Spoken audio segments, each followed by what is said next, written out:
रुक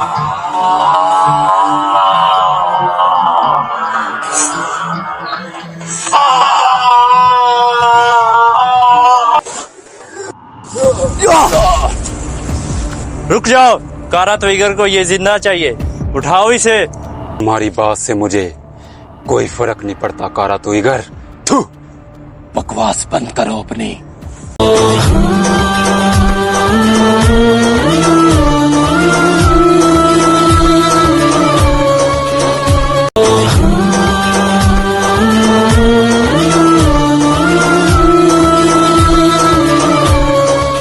दामीर भाई, तुम जो तलवारें बनाते हो उससे अच्छी तो काफिरों की तलवारें होती हैं।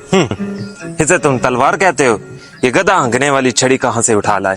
उन सलेबियों से जिन्हें हमने जन्म हासिल किया।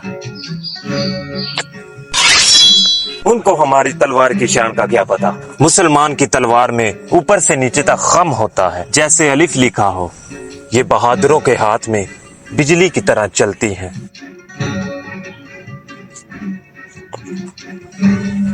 कारा ट्विगर के आदमियों ने हलीमा के खेमे पर हमला किया था, क्या ये बात सच है? हाँ हाँ अर्तुगरुल, उनके गुंडे आए जरूर थे, मगर बच के ना जा सके। मैंने आपको उसकी हिफाजत की जिम्मेदारी सौंपी थी। पूछ सकता हूँ कि आपकी मौजूदगी में उस खेमे तक कैसे पहुंच गए? आपकी नाराजगी बजा है, मैं माफी चाहता हूँ। यकीनन मेरी गफलत है, इस बात पर मैं तुमसे बहुत शर्मिंदा हूँ।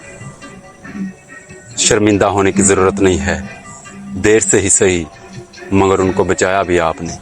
नहीं, ऐसा नहीं है। मैं वहां पर अकेला नहीं था, वहां अफसीन भी था।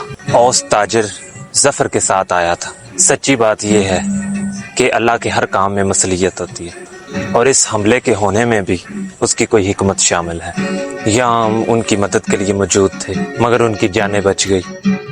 लेकिन ये हमला अगर उनके जाने के बाद होता तो वो बच ना सकते, तो खुदा न खास्ता उनकी जानें भी जा सकती थी, मगर वहां उनका कोई मददगार नहीं होता। निकलने के बाद क्या वो जा रहे थे यहाँ से?